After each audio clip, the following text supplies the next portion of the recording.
वैदिकी अमृत ध्यान साधना प्रभात सत्संग में आप सभी साधक साधिकाओं का, उपासक उपासिकाओं का हार्दिक स्वागत। आइए पूर्व की भांति आज के ब्रह्म मुहूर्त में, आज की ब्रह्म वेला में भी हम उन महान प्रभु पार ब्रह्म परमेश्वर के दिव्य महान स्वरूप का ध्यान में चिंतन करते हुए उन महान प्रभु को पुनः जानने समझने का प्रयास करेंगे। ये मानव जीवन प्रभु की अनमोल देन है, प्रभु की अनमोल कृति है। भगवान की इस कृति का, भगवान से मिले जीवन का एहसास अनुभव करके ही हृदय और आत्मा में एक उल्लास, प्रभु के प्रति समर्पण, एक सहज ही उनके प्रति आदर का भाव हृदय में प्रकट होता है। वे भगवान अपने स्नेह की वर्षा हर क्षण सृष्टि के हर कण पे करते रहते हैं। सृष्टि में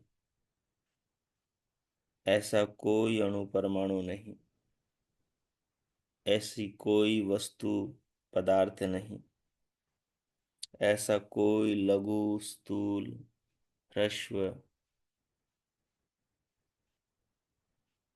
अणु महान परमाणु भगवान से जो अनुप्राणित प्रेरित न हो। सबके पीछे सबकी दिशा तय करने वाला भगवान का प्रेरणा प्राण सबके पीछे लगा हुआ है। उन्हीं से ये संसार इतनी सुंदरता में परिणत होता है। सृष्टि का जर्रा जर्रा प्राणियों के जीवन के उपयोग में आता है, क्योंकि सबके पीछे बैठा हुआ इस विश्व का नियंता विधाता सब प्राणियों को अपार स्नेह करता है, अपार प्रेम करता है, अपार करुणा की सब पर सब समय वर्षा करता है। इतने जागरूकता से, इतनी सतर्कता से, इतनी अनंत स्नेह से प्रेम करता है कि एक क्षण भी, एक पल भी जगत और जगत में जीवनधारी किसी भी प्राणी को अपने स्नेह से वंचित नहीं करता। उसके इसी स्नेह के परिणाम स्वरूप संसार में अनंत जीव और विशेष करके मानव अद्भुत जीवन रूपी रस का नित्य ही आस्वादन करता हुआ अनुभव में आता है। हमारे जीवन का हर क्षण प्रभु से ओतप्रोत है। हमारे जीवन का हर क्षण प्रभु की प्रेरणा से प्रभावित है। हमारे जीवन के हर क्षण में जितनी वस्तुओं से व्यवस्थाओं से, सृष्टि के नियमों से और नियमों में चल रही सृष्टि की सब दृश्य अदृश्य शक्तियों से और वस्तुओं से जो हम पर निरंतर उपकार होते रहते हैं, इन सारे उपकारों को जब हम देखने का, विचारने का प्रयास करते हैं, तो हम परमात्मा के लोक में, परमात्मा के जगत में, परमात्मा की बनाई दुनिया में प्रवेश करने लगते हैं, गहरे उतरने लगते हैं, उससे रूबरू होने लगते हैं, उससे जुड़ने लगते हैं। जब उपादान कारण जीवन का हमारा आलंबन बनता है, जीवन का स्रोत, जब हम जीवन की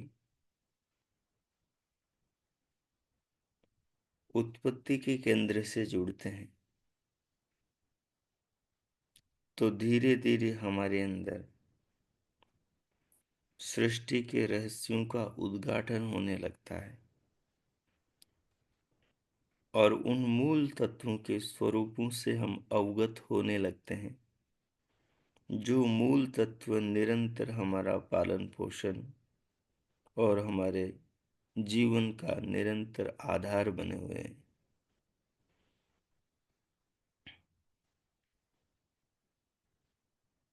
जब धीरे धीरे वस्तुओं का, स्थूल पदार्थों का,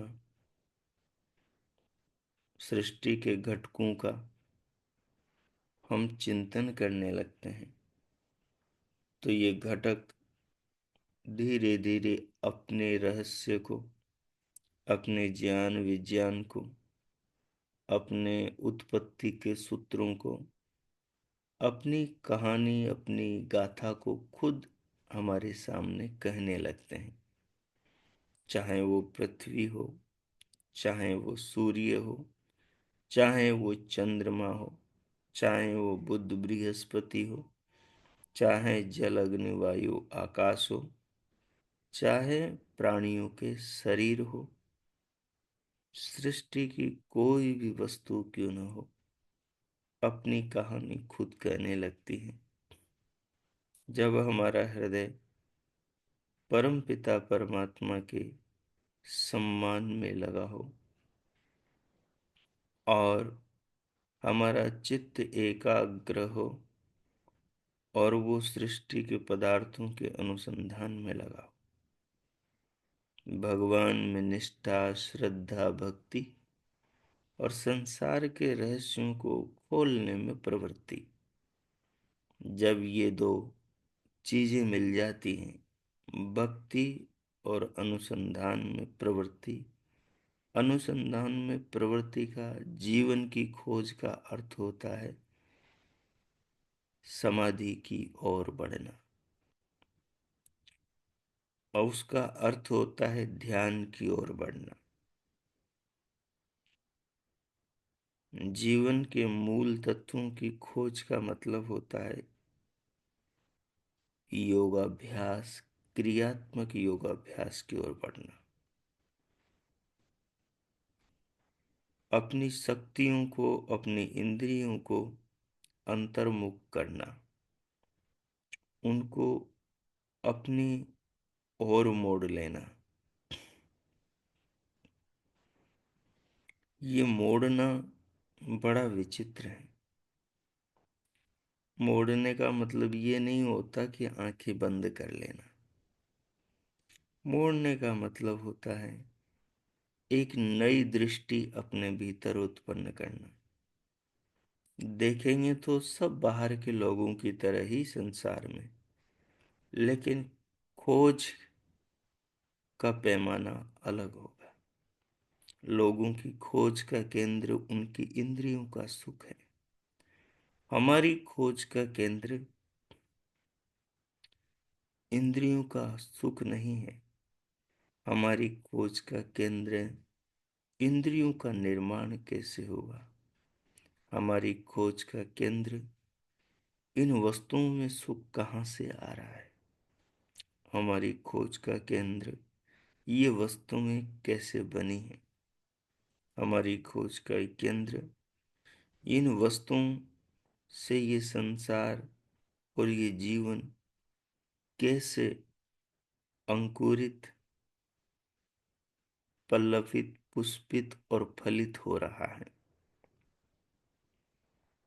तो दृष्टिकोण बदलता है, दृष्टा वही रहता है, दर्शन भी वही रहता है, आत्मा भी वही रहता है, शरीर भी वही रहता है, संसार भी वही रहता है। देखने का कोण, देखने का ढंग, देखने की इच्छा, देखने की नीयत बदल जाती है। पहले नीयत थी फलों को तोड़ने की, पहले नीयत थी फूलों को तोड़ने की, मसलने की, पहले नीयत थी इनको भोगने की। अब नीयत है अपवर्ग की, अब नियत है इनको जानने की, अब नियत है इनसे ऊपर उठने की, अब नियत है ये क्यों बने, किस लिए बने, कैसे बने, इन गुत्थियों को सुलझाने की। यात्रा की सुंदरता यात्री के अलगाव में है। वो संसार को देखे लेकिन किसी से लगाव न करे। लगाव बंधन है, लगाव उसको पार होने नहीं देता, लगाव उसको आगे बढ़ने नहीं देता, लगाव पदे पदे पर छलता है। इसलिए लगाव न करें, लगाव से ऊपर उठे, लगाव के बाहर निकले।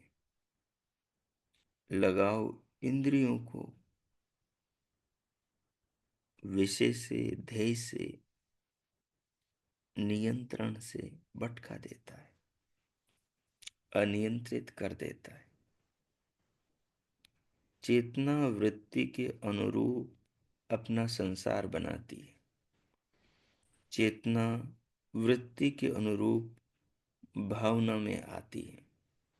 चेतना वृत्ति के अनुरूप ही महसूस करती है और सुखी दुखी होती है।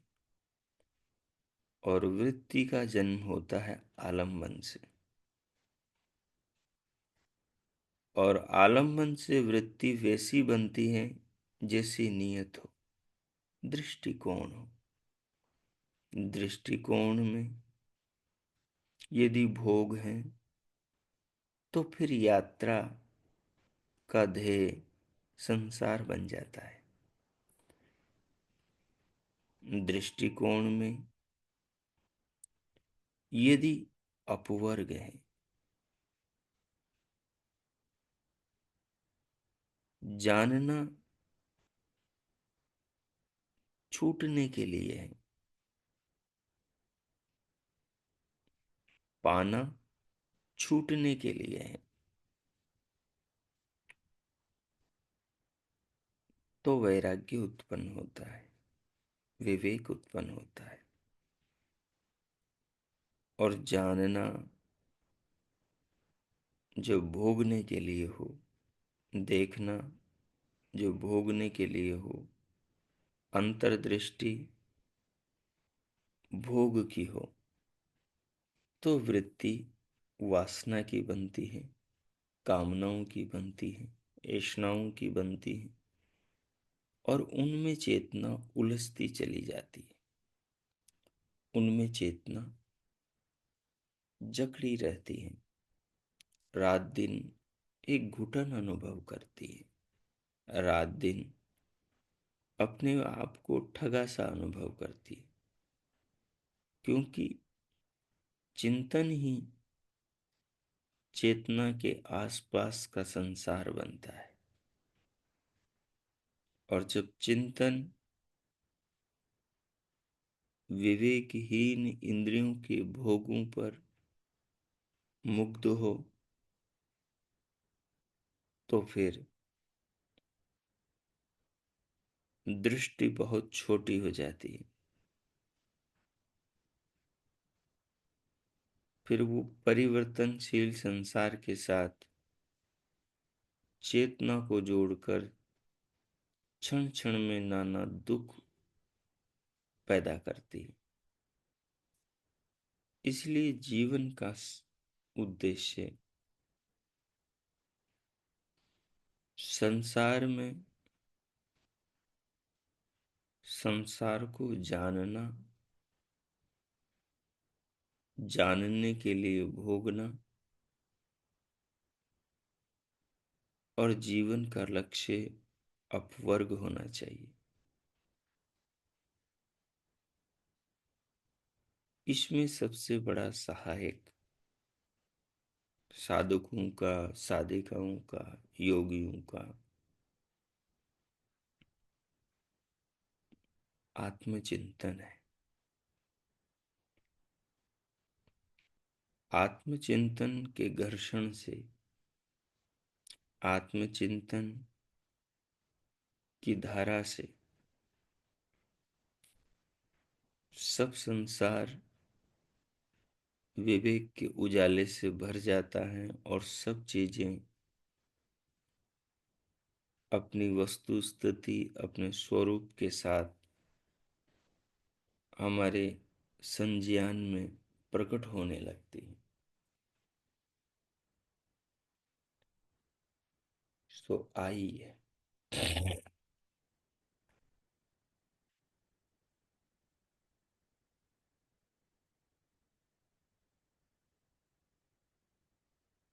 ध्यान के द्वारा जीवन को समझने का प्रयास करें। कोई भी एक अनुकूल आसन लगाइए।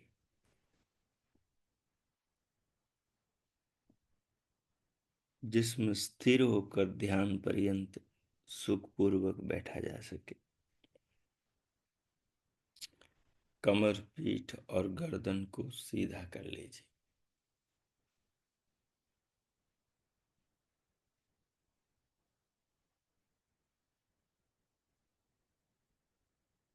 नेत्रों को बंद रखिए। हथेलियों को गोद में रखिए।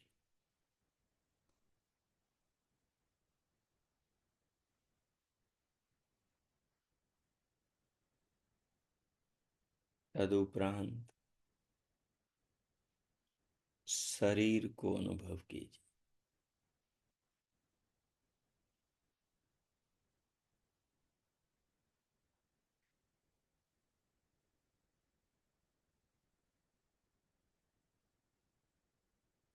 शरीर को अनुभव करते हुए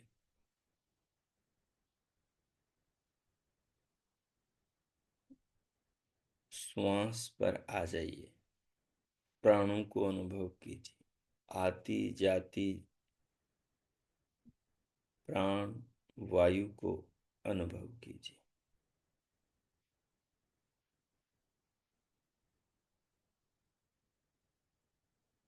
प्राणवायु को अनुभव करते हुए सिर से लेकर पांव तक शरीर को, पांव के तलवों से लेकर सिर के सिरे तक शरीर को, बाहर से लेकर भीतर और भीतर से लेकर बाहर तक पूरे शरीर को अनुभव कीजिए।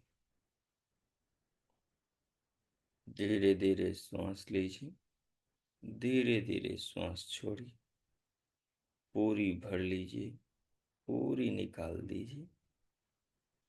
शरीर को अनुभव करते हुए, श्वास को अनुभव करते हुए 2 मिनट ये प्रयोग कीजिए। और इसमें जो आपको अनुभव हो, उस अनुभव को अनुभव कीजिए।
ओ, शरीर श्वास को अनुभव करते हुए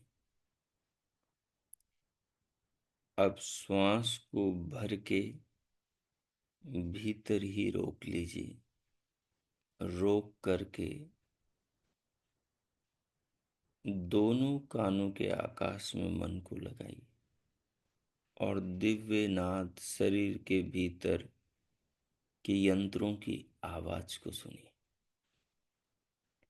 शरीर के भीतर की आवाज को सुनिए। जिस शरीर में रक्त की और रक्त की नदियां बह रही हैं, जैसे बाहर नदियां बहती हैं तो कैसी आवाज करती हैं? कल कल कल कल कल कल छल छल के। जैसे बाहर जंगल में जाते हैं पेड़ पौधों में तो कैसी वहां से हवा गुजरती हुई कैसी आवाज करती है? साए साए साए।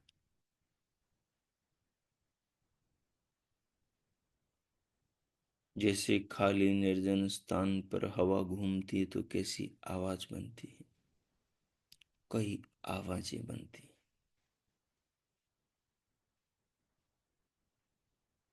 पक्षी गाते हैं तो कैसी ध्वनि आती है?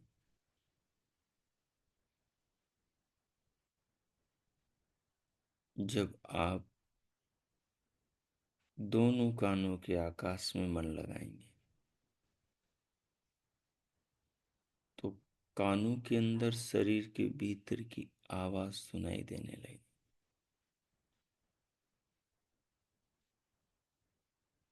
शरीर में रक्त रस की नदियां बह रही, जैसे संसार में पानी की नदियां बहती।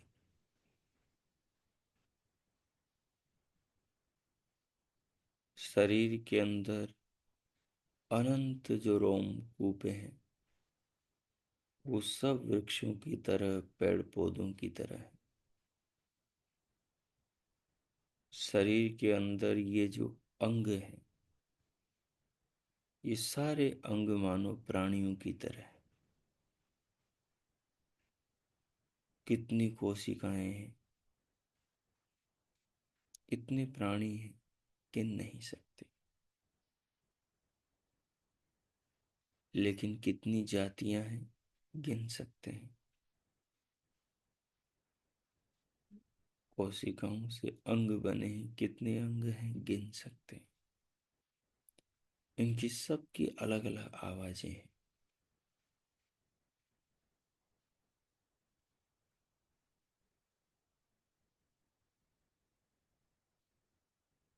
बाहर यदि ट्रेन गुजर रही हो तो उसकी आवाज शोर लगती है, प्रदूषण लगती है। लेकिन कोयल बोल रही हो, मोर गा रहा हो, गाय रंबा रही हो, कोयल कूक दे रही हो,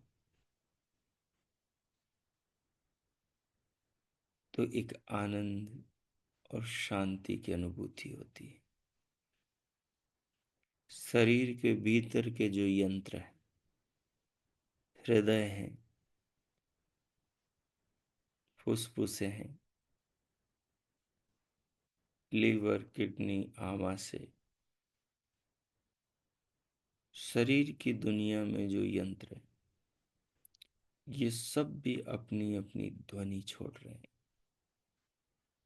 शरीर के भीतर जो नाद बज रहा है, ये नाद इन सब यंत्रों का सम्मिलित स्वर है। ये सब एक स्वर में गा रहे हैं। ऐसी मधुर ध्वनि, ऐसी मधुर तान छेड़ रहे हैं कि इसको सुनने वाला इसकी जड़ों में पहुंचने लगता है। इस ध्वनि की जोत को पकड़ने वाला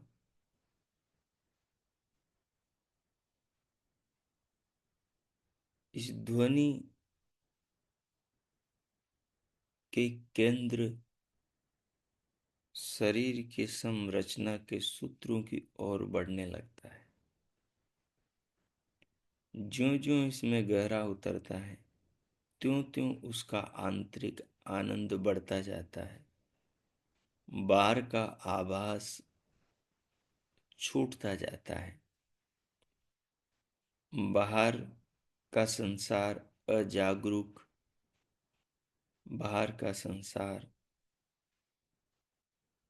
बाहर प्रतीत होता है, विस्मृत होने लगता है। भीतर का संसार, भीतर के दिव्य शक्तियां मानो सब ओर से पुष्प बरसाने लगती हैं, सुगंध बरसाने लगती हैं, मीठी मीठी वाणी की वर्षा करती हैं। बाहर की सारी शक्तियां, बाहर की बहने वाली नदी, बाहर का सूर्य, बाहर का चंद्रमा, बाहर की पृथ्वी, बाहर की अग्नि, वायु, बाहर के पेड़ पौधे, मानो सब मिलकर शरीर के अंदर आ गए हो। जो सुख ये बाहर नहीं दे पाते, वो इनको बनाने वाली शक्तियां जो अंदर है, वो अंदर ध्यान में साधक को आनंदित करने लगती है। और उनकी शुरुआत होती है नाद से। इसलिए नाद को ब्रह्म कहा। नाद ब्रह्म। नाद एक महान रहस्य है। भीतर की ध्वनियां साधक को इतनी गहराई में ले जाती कि उसका बाहर के जगत से ध्यान काल में नाता ही टूट जाता है और भीतर के आनंद के रहस्य, भीतर की सुखद अनुभूतियां उसको सब ओर से होने लगती है। तो अंतर्मुखी हो जाए।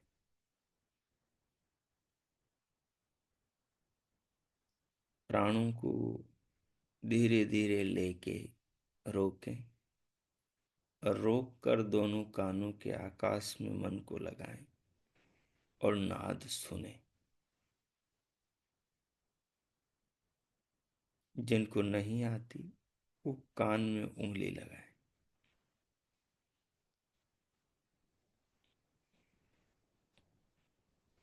ज्यादा नहीं, 3-4 मिनट नाद को सुने। 2 मिनट पहले नाद सुने, फिर उस नाद की ध्वनि में अपने मन का गीत मिलाएं। नाद की ध्वनि में ओमकार का गीत गाएं। नाद की ध्वनि में प्रभु का गायन करें। इंद्राय गायत, इंद्र का गान करें। फिर नया सुख मिलेगा, नई आनंद की वर्षा होगी, उसकी भी दिव्य अनुभूति होगी। प्रारंभ कीजिए 4 मिनट, 2 मिनट पहले नाद सुने, फिर अगले 2 मिनट प्रभु नाम का मानस गान करते हुए उसकी आनंद की अनुभूति करें, कीजिए।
दिव्य नाद का अनुभव करते हुए साथ में ईश्वर के ओमकार का मानस गान करते हुए, जप करते हुए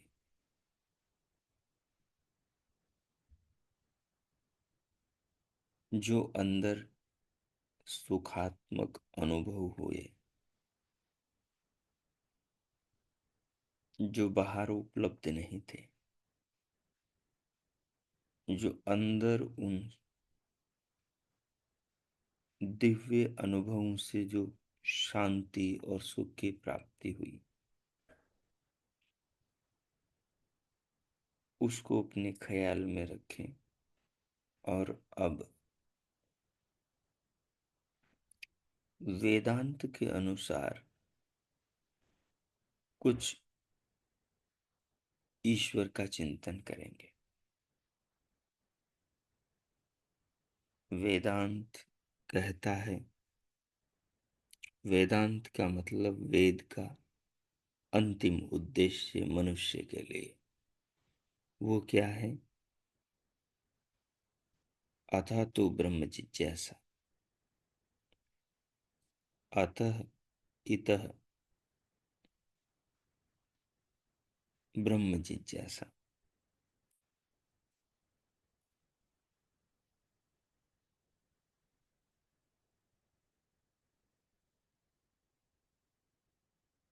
ब्रह्म जिज्ञासा कैसे होती है, ये वेदव्यास ने वेदांत के प्रथम सूत्र में समझाया। अथ, अब, अतः, यहां से, संसार से, जीवन से, इसका विचार करने से, इसको देखने से, इसको समझने से, यहां से ब्रह्म जिज्ञासा, ईश्वर को जानने की इच्छा उत्पन्न होती है। इस दुनिया को बनाने वाले की जानने की इच्छा प्रबल होती है। इस शरीर को बनाने वाले की, हर क्षण पालने पोसने वाले की, हर क्षण प्राणों की, ऑक्सीजन की व्यवस्था करने वाले की, हर क्षण सबको धारण पोषण करने वाले, अनंत आकाश में लोक लोकांतरों को, सौर परिवार, पृथ्वी, सूर्य, चंद्रमा, सबको अपनी अपनी धुरी पर, अपने अपने केंद्र पर, अपने अपने अक्ष पर घुमाने, चलाने और प्राणियों को जीवन देने की उसकी उस दिव्य शक्ति, दिव्य महिमा जो सब और सृष्टि के तत्वों में जिनसे जीवन मिल रहा है, जिंदा मनुष्य को एक ध्यानी इस सब को देख करके उस शक्ति को जानने की इच्छा करता है। ये ब्रह्म कौन है? ब्रह्म का मतलब वो महान शक्ति कौन है जो ये पहाड़ बना रही है, जो पानी बना रही है, बादल बना रही है, जो वर्षा कर रही है, जो सागर के पानी को वाष्प वाष्प बनाकर उड़ा ले जा रही है, खारे से मीठा कर दिए रही। वो कौन है जो गर्भ में बच्चे के नेत्र, हस्त, पाद, सब शरीर की मांसपेशियों और सब धातुओं का निर्माण करती है? वो शक्ति कौन है जो मुझे देखने, सुनने, चलने फिरने के लिए प्रेरित कर रही है? वो शक्ति कौन है जो मुझ सामर्थ्यहीन को सामर्थ्य प्रदान कर रही है? जब आसपास के जगत में, जीवन में, खुद के बाहर अंदर उपासक देखता है तो निरंतर एक कारखाना, एक फैक्ट्री, कुछ मशीनें निरंतर चलती हुई सब और दिखाई देती हैं। कोई रक्त बहा बहा बनाती है, उसमें रेड सेल्स वाइट सेल्स बनाती है,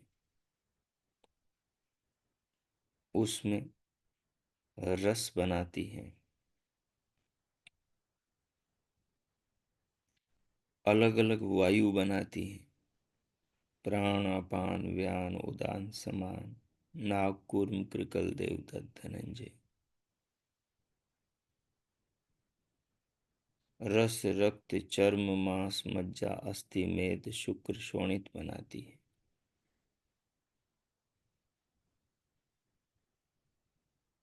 इनसे हाथ पांव आंख नाक दांत आंत बनाती है।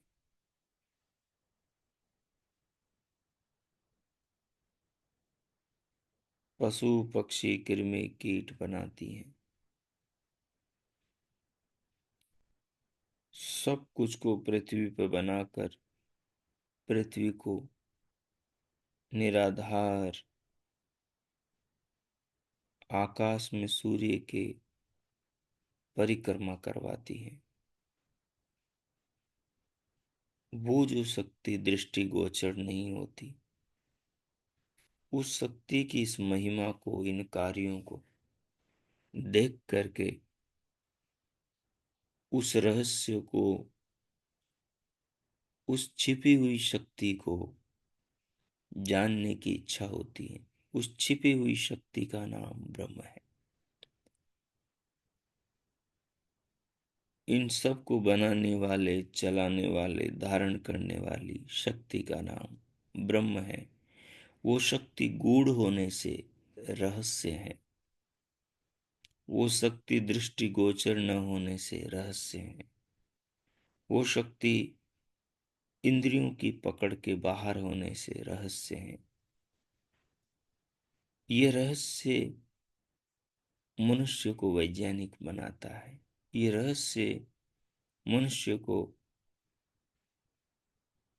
प्रज्ञावादी अर्थात बुद्धि की दृष्टि से संसार को देखने वाला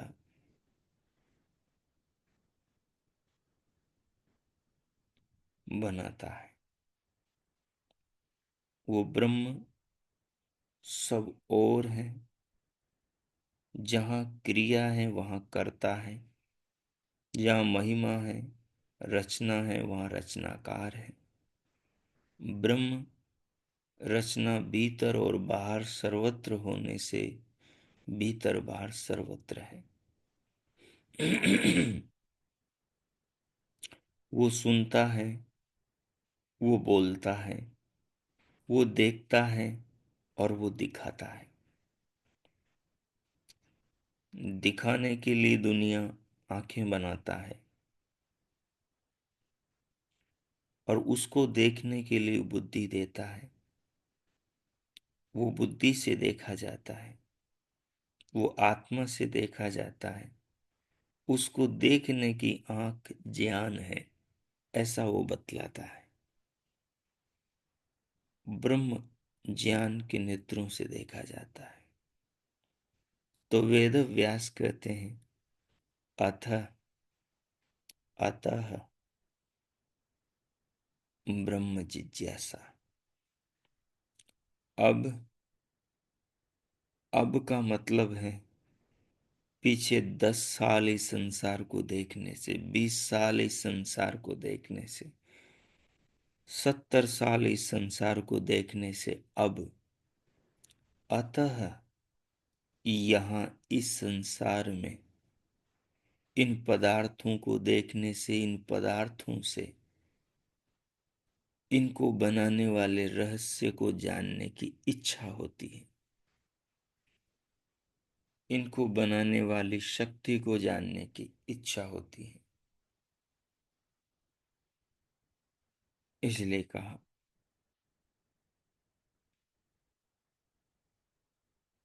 अथा तो ब्रह्म जिज्ञासा।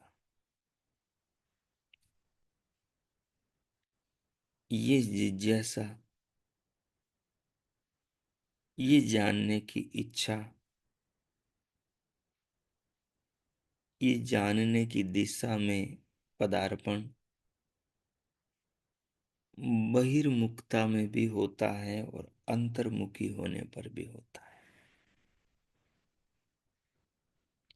जो तत्व बाहर आंखों से दिखाई देते हैं, वो तत्व भीतर ज्ञान से दिखाई देते हैं। जो तत्व बाहर स्थूल नजर आते हैं, वो तत्व ज्ञान में अपनी स्थूलता में छिपे हुए एक स्थूलता का आवरण ओढ़े हुए एक संघात, एक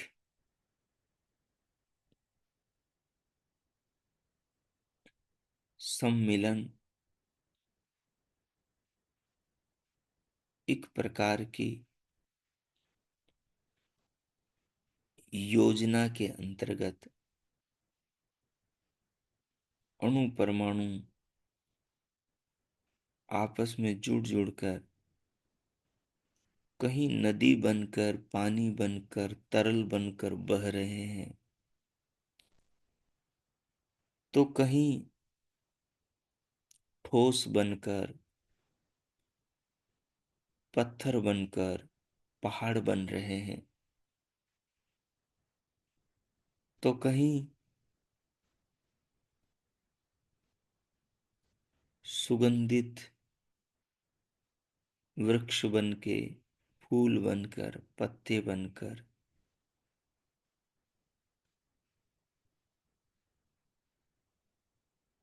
सबको सम्मोहित कर रहे हैं,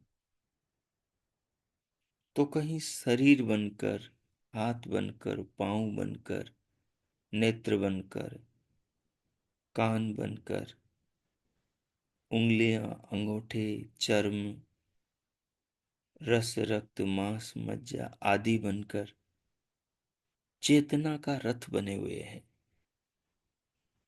जो बाहर के जगत को देखकर योगी ध्यान में बैठकर उसको विचारता है, तो ये सब संघात के रूप में, परमाणु के सम्मिलन के रूप में, परमाणु के सुनियोजित संघात, एक दूसरे के साथ जुड़ाव के रूप में, किसी में तरलता की अधिकता है, किसी में आग्नेयता की अधिकता है, किसी के अंदर ठोसपन की, मूर्तिमत्ता की अधिकता है। सारे भेद भीतर जाते ही, ध्यान में प्रवेश करते ही धीरे धीरे से खुलने लगते हैं, और इन पदार्थों में जो बुद्धि का इस्तेमाल हुआ है, इनमें जो ज्ञान का, इनके बनाने में जो दूर दृष्टि का प्रयोग हुआ है, उसको थोड़ा भी समझकर ब्रह्म की रहस्यता का, उसकी महिमा का, उसकी महानता का बोध होने लगता है, और साधक उसकी ओर झुकने लगता है, उससे प्रेम करने लगता है, और उसकी इतनी महिमाओं को देखता है तो अपने आप को उसकी महिमा के अंदर पाता है और सुरक्षित महसूस करने लगता है। उस शक्ति को जीवन का आधार अनुभव करने लगता है। ज्यों ज्यों भीतर जाता है, देखता है, समझता है, त्यों त्यों ही वो ब्रह्म पर फिदा होने लगता है। वो ब्रह्म को सब कुछ समझने लगता है। वो ब्रह्ममय होने लगता है और उसी के भाव में रहने लगता है। अर्थात वो ज्यों ज्यों जन्मादेश से यतः, जन्म सृष्टि के निर्माण, सृष्टि के संचालन और सृष्टि में परिवर्तन को देखता है,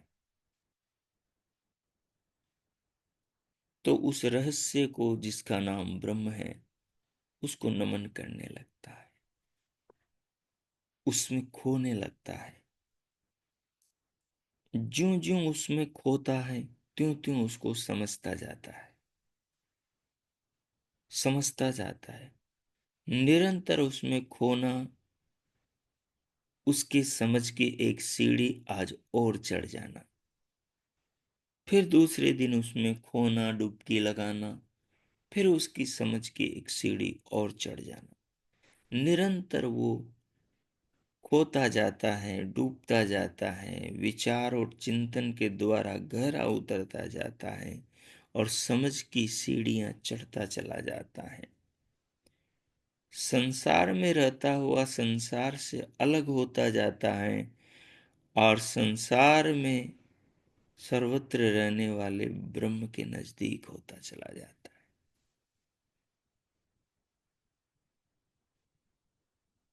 है। वेदांत वेद के सार की ओर ले जाता है, जीवन और जगत के आधार की ओर ले जाता है, सबके धारण पोषण करता विश्व विधाता ब्रह्म की ओर ले जाता है। सो इस प्रकार वेदांत के इस पहले और दूसरे सूत्र पर ध्यान में चिंतन और दिन में जगत को देख करके उस खोज वृत्ति को अपने भीतर पैदा करना है ताकि उस रहस्य की ओर आगे बढ़ सके।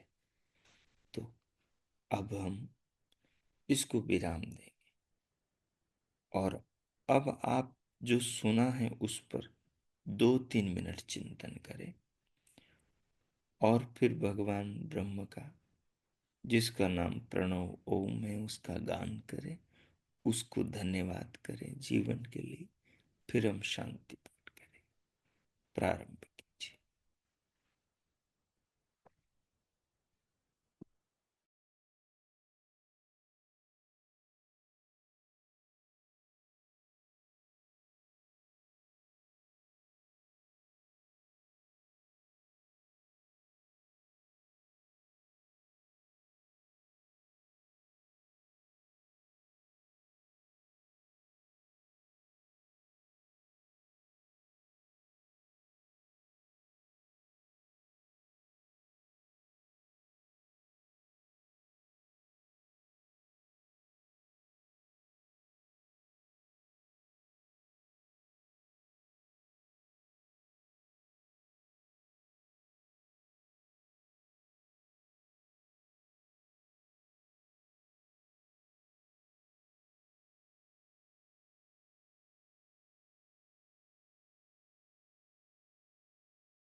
वो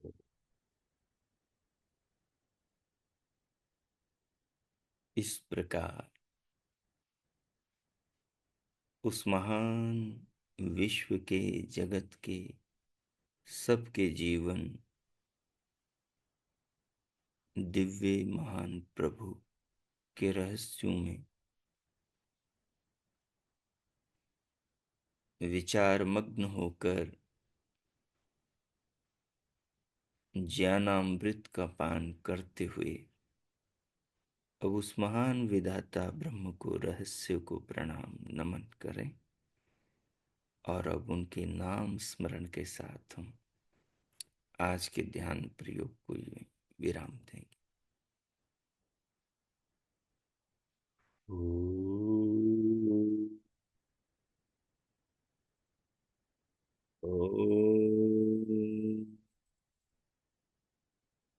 शांति शांति शांति ओम। ओम। आज का आप सबका दिन शुभ हो, मंगलमय हो। प्रभु सबका मंगल करे, सबके लिए बहुत बहुत मंगल कामनाएं, बहुत बहुत शुभकामनाएं। इति ओम शांति।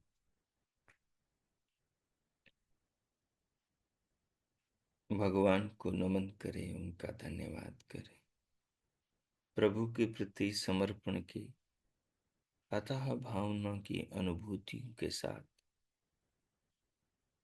पूरे शरीर को अनुभव करें, भीतर से बाहर देह पर अपनी चेतना को, जागरूकता को लाएं।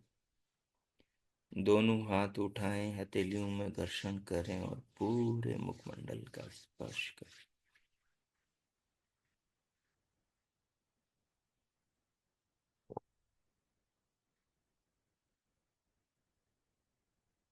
दो तीन बार मुखमंडल स्पर्श करते हुए उंगलियों के मध्य से पलकें खोलते हुए भीतर से बाहर आ जाएं, सहज हो जाएं।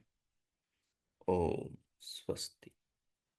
आज का आप सबका दिन शुभ हो, मंगलमय हो। भगवान से हार्दिक शुभकामनाएं। इति ओम शांति। किसी को कुछ पूछना हो तो पूछ सकते हैं, उनका स्वागत है। ओम।